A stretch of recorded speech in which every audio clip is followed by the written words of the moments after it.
Olá pessoal, sejam bem-vindos ao meu canal e neste primeiro vídeo eu vou explicar para vocês a diferença do soro e do plasma. Então, bora começar? Antes de começarmos, é importante lembrar que na análises clínicas do sangue podemos obter 3 tipos de amostras sanguíneas, sendo essas o sangue total, o soro e o plasma. Mas talvez agora você esteja se perguntando o que é o sangue total. Então, de maneira simples e direta, o sangue total nada mais é do que o volume do sangue no tubo, sem o mesmo ter passado pelo processo da centrifugação, ou seja, eu realizei a coleta, transferi a amostra pro tubo, homogeneizei, normal, por método de inversão, com a mão assim, e pronto, esse é o meu sangue total. Até aí tudo bem, Mas como obter o soro e o plasma? O que vai determinar que um se diferencie do outro? É muito simples. O que vai determinar que eu tenho soro ou plasma é o tipo de aditivo ou anticoagulante que se encontra já ateados nas paredes dos tubos de coleta. Então, para obtermos o plasma, é necessário separar o plasma ou soro, É necessário separar os elementos figurados do sangue. Então, para isso a gente usa centrífuga. Esses aditivos, eles podem ser o EDTA, citrato, heparina, ativador de coágulo, fluorete. São esses aditivos que irão determinar qual tipo de amostra eu vou obter, lembrando que podem ser o soro ou o plasma. E aí, conseguiram entender até aqui? Então, resumindo mais uma vez, para fixar na mente de vocês, para obtermos o soro ou o plasma, é necessário escolher o tubo que contém o aditivo correto para obtê-los. Vale ressaltar que exames diferentes, como hemograma e exames bioquímicos, dependem de tipos de amostras diferentes, ou seja, um necessita do sangue total e o outro do soro. E um exemplo de um exame que vai usar o plasma sanguíneo seria os testes de coagulação, neste caso, o coagulograma.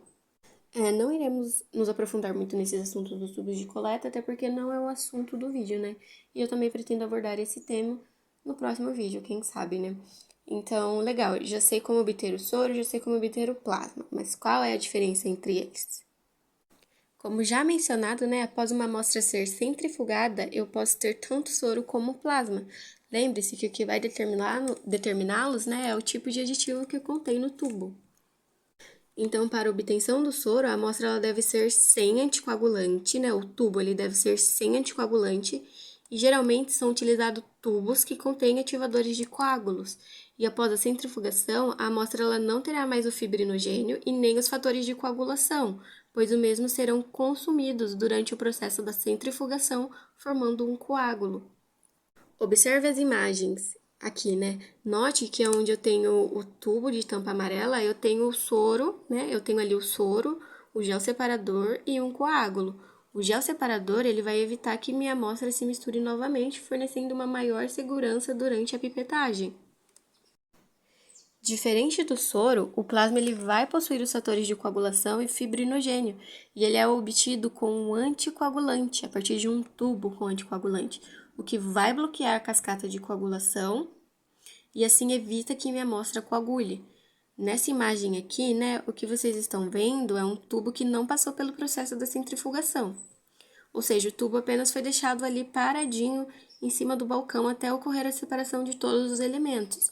Então, eu tenho ali o plasma, aquela camadinha bem fininha ali que são os leucócitos e a parte vermelha são as hemácias.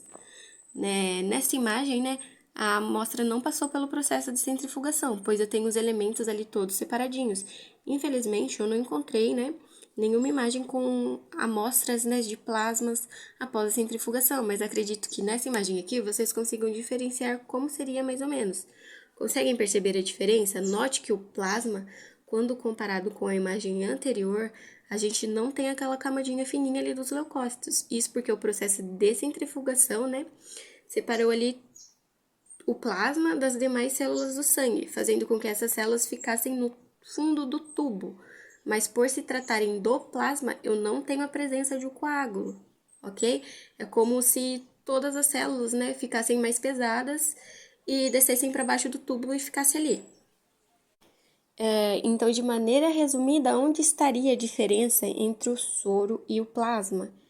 Então, basicamente, o soro, ele é uma amostra, o soro ele vai ser obtido a partir de uma amostra sem anticoagulante, São utilizados tubos com ativadores de coágulos e após o processo da centrifugação, a amostra não vai ter mais fibrinogênio e nem os fatores de coagulação, porque eles serão consumidos durante o processo da centrifugação e formarão um coágulo no meu tubo, no fundo do tubo. O plasma, né, ele vai possuir os fatores de coagulação e o fibrinogênio, ele vai ser obtido a partir de um tubo com anticoagulante. Esse anticoagulante vai bloquear a cascata de coagulação e assim vai evitar que minha amostra coagule. E é isso, pessoal. Espero que vocês tenham entendido, né, mais ou menos. Coloquei de uma forma bem resumida. Segue a tabelinha aqui bem resumidinha, né, com a diferença do soro e plasma para vocês, caso vocês ainda não tenham entendido, né, vai que eu falei demais e me enrolei, enfim. Vou tentar deixar aqui no link também para vocês baixarem se vocês quiserem. E é isso, muito obrigada por terem assistido até aqui, né, espero que esse vídeo ajude vocês de alguma forma. Não esqueça de deixar o seu joinha aí pra gente, sugestões, ideias, dicas são bem-vindas nos comentários. E é isso.